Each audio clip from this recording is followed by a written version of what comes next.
মই কামাল আজাদ BPFৰ সেক্ৰেটাৰী কাম স্পোকসপাৰ্সন মুখপাত্ৰ হয়। আজিৰ প্ৰেছ মিটটোত 1 নম্বৰ কোকৰাঝাৰ লোকসভা সমষ্টিৰ যি পেনেল লিষ্ট, এই পেনেল লিষ্টৰ ওপৰত ডিছকাশ্যন কৰিবৰ কাৰণে প্ৰেছ মিটটো দিয়া হৈছে। যি পেনেল লিষ্ট প্ৰস্তুত হৈছে, এই পেনেল লিষ্টত 3জন ব্যক্তিৰ নাম আছিল।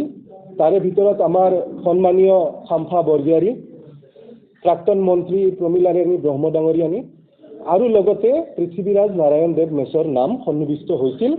পৃথ্বীৰাজ নাৰায়ণ দেৱ মেছ তেওঁ আবেদন জনাইছিল, যদিও তেওঁ BPFৰ সক্ৰিয় সদস্য নহয়, তাৰ পিছতো হাগ্ৰামা মহিলাৰী ডাঙৰীয়াই মহানুভৱতাৰ পৰিচয় দি তেওঁক পেনেলৰ ভিতৰত অন্তৰ্ভুক্ত কৰাইছিল।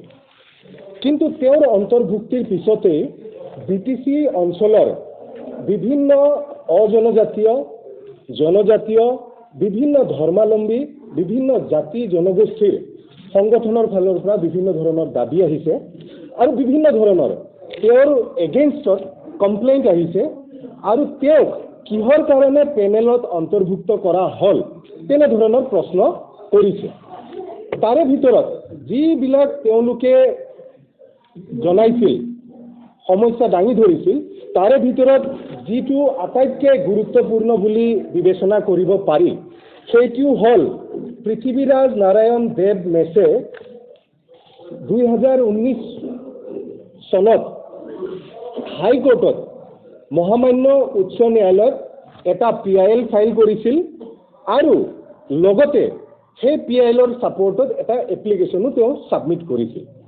এই এপ্লিকেশ্যন আৰু PILত যিটো বিষয় তেওঁ উত্থাপন কৰিছিল, সেই বিষয়টো মোটামুটি এনেকুৱা আছিল, তেওঁ মহামান্য আদালতত আবেদন জনাইছে যে BTC অঞ্চলত যিসকল ব্যক্তি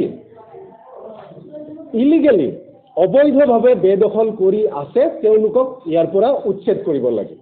তাৰে ভিতৰত জনজাতীয় হওক, অজনজাতীয় হওক, প্ৰটেক্টেড হওক, নন প্ৰটেক্টেড হওক, তেওঁৰ আবেদন আছিল যে BTC অঞ্চলৰ পৰা সেইসকল ব্যক্তিক উচ্ছেদ কৰিব লাগে। 1 নম্বৰ কথা এইটো। 2 নম্বৰ কথা, তেওঁ আবেদন জনাইছিল বিশেষকৈ ধৰ্মীয় সংখ্যালঘু ব্যক্তিসকলক ইলিগেল ইমিগ্ৰেণ্ট বুলি কৈছিল, মানে বেআইনী প্ৰব্ৰজনকাৰী, অবৈধ প্ৰব্ৰজনকাৰী বুলি কয়, তেওঁলোকক BTC অঞ্চলৰ পৰা উচ্ছেদ কৰি খেদিব লাগে বুলি তেওঁ মহামান্য হাইকোৰ্টত এই PIL যোগে তেওঁ আবেদন কৰিছিল। আৰু লগতে তেওঁ আবেদন কৰিছিল BTC অঞ্চলত যিসকল ব্যক্তিৰ ভূমি নাই, ভূমিহীন এই ব্যক্তিসকলক কি কৰিব লাগে, তেওঁলোকৰ ভোটাৰ লিষ্ট পুনৰ নিৰীক্ষণ কৰি তেওঁলোকক কি কৰিব লাগে, ভোটাৰ লিষ্টৰ পৰা নাম কাটি তেওঁলোকক বাহিৰত ওলাই দিব লাগে।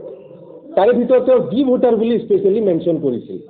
আৰু লগতে তেওঁ এটা ডাঙৰ কথা কৈছিল যে এই যে অবৈধ তেওঁ বেদখলকাৰী বুলি যিসকল ব্যক্তিক কৈছে, বিশেষকৈ সংখ্যালঘু, ধৰ্মীয় সংখ্যালঘুসকলক, নন প্ৰটেক্টেড ক্লাছৰ ব্যক্তিসকলক, বিভিন্ন জাতি জনগোষ্ঠীৰ ব্যক্তিসকলক যিসকলক তেওঁ অবৈধ বেদখলকাৰী বুলি কৈছে, তেওঁলোকক কৈছে যে এওঁলোক ইণ্টাৰনেল ছিকিউৰিটিৰ প্ৰতি থ্ৰেট, মানে যিটো দেশৰ আন্তৰিক সুৰক্ষা, এই সুৰক্ষাৰ থ্ৰেট বুলি কৈছে।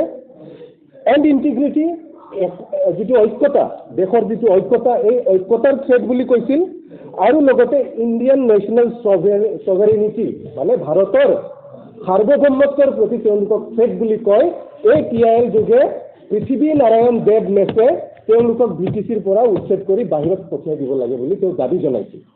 এই পৃথ্বীৰাজ নাৰায়ণ দেৱৰ যে এইবিলাক যে তেওঁৰ সমস্যা আছে, এইবিলাক যে প্ৰব্লেম, তেওঁ এইবিলাক কাম যে তেওঁ কৰি গৈছিল, তেওঁ কি ধৰণে তেওঁ BTCত বসবাস কৰা অজনজাতীয় হওক, ধৰ্মীয় সংখ্যালঘুই হওক বা নন প্ৰটেক্টেড ক্লাছৰ যিসকল ব্যক্তি, যেনে আমাৰ দৰং আৰু বাক্সাৰ কোচ ৰাজবংশীসকল, গোৰ্খাসকল আৰু বিভিন্ন ধৰণৰ জেনেৰেল ক্লাছৰ যিসকল ব্যক্তি আছে, এই ব্যক্তিসকলৰ হয় তেওঁ কিদৰে ভৱিষ্যতত মাত মাতিব? গতিকে এটা ডাঙৰ প্ৰশ্ন উত্থাপন হৈছে। আৰু এওঁলোকে আমাক ৰিকুৱেষ্ট কৰিছে যে তেওঁক কোনো পধ্যেও BPF দলৰ পৰা প্ৰাৰ্থিত্ব প্ৰদান কৰিব নালাগে। তো এই কথাষাৰ হাগ্ৰামা মহিলাৰী ডাঙৰীয়াক জনোৱা হৈছে আৰু BPF দলৰ যিটো ফাৰ্ষ্ট এণ্ড ফৰমষ্ট যিটো পলিচি, এই পলিচি আমি যিটো লৈছোঁ এজেণ্ডা হিচাপে, সেইটো হ'ল BTCত বসবাস কৰা 2003 চনৰ 10 ফেব্ৰুৱাৰী BTC চুক্তিৰ আগত যিসকল লোক BTCত বসবাস কৰি আছে, এই ব্যক্তিসকল হ'ল BTCৰ নাগৰিক, হাগ্ৰামা মহিলাৰী ডাঙৰীয়াৰ পৰিয়ালৰ লোক, যিসকল ভূমিহীন ব্যক্তি আছে তেওঁলোকক ভূমি পাট্টা প্ৰদান কৰা হ'ব বুলি BPF দলে মেইন এজেণ্ডা হিচাপে লৈছে। তেনে ক্ষেত্ৰত এইজন ব্যক্তি পৃথিৱী নাৰায়ণ দেৱ মেছ, যিয়ে কৈছে যে ইয়াৰে ভূমিহীন মানুহক ইয়াৰ পৰা উচ্ছেদ কৰি খেদি পঠিয়াব লাগে আৰু মহামান্য উচ্চ ন্যায়ালয়ত আবেদন দাখিল কৰিছে, এই ব্যক্তিজনক কোনো পধ্যেও যাতে কেণ্ডিডেট দিয়া নহয়, প্ৰদান কৰা নহয়, সেই বিষয়ে যি দাবী উত্থাপন কৰিছে এয়া বিবেচনাৰ বিষয় হৈছে। এতিয়া বিবেচনা চলিছে আৰু মই ভাবোঁ যোৱা 2-3 দিন তেওঁ যি ধৰণৰ কাৰ্য কৰিছে, ইমান মহানুভৱতাৰ পৰিচয় দি BPF দলৰ সদস্য নোহোৱা স্বত্তেও পেনেল লিষ্টত তেওঁৰ নাম ভৰোৱাৰ পিছতো তেওঁ যি ধৰণৰ কাৰুকাৰ্য কৰিছে, মই ভাবোঁ তেওঁ এই পবিত্ৰ যিটো আমাৰ পেনেল লিষ্ট বনোৱা হৈছে, এই পেনেল লিষ্টটোক তেওঁ কলুষিত কৰিছে আৰু তেনেকুৱা ব্যক্তিয়ে কোনো পধ্যেও নমিনেটেড বা আমাৰ প্ৰাৰ্থী হিচাপে সিলেক্ট হ'ব নালাগে। গতিকে আমি এই কথা কৈছোঁ আৰু আমাৰো আলোচনা চলি আছে। সম্ভৱতঃ অহাকালি যি আমাৰ CWC মিটিং আছে, এই CWC মিটিঙত যেতিয়া আমি কোকৰাঝাৰ সমষ্টিৰ পেনেল লিষ্টৰ বিষয়ে আলোচনা কৰিম, এই আলোচনাত সম্ভৱতঃ পৃথিৱীৰ ৰাজ নাৰায়ণ দেৱ মেছৰ নামে উল্লেখিত নহ'ব, কোনে উল্লেখ নকৰিব, এনেধৰণৰ এটা পৰিৱেশ সৃষ্টি হৈছে। তো আজিৰ প্ৰেছ মিটত এইখিনি ক'বলগীয়া আছিল।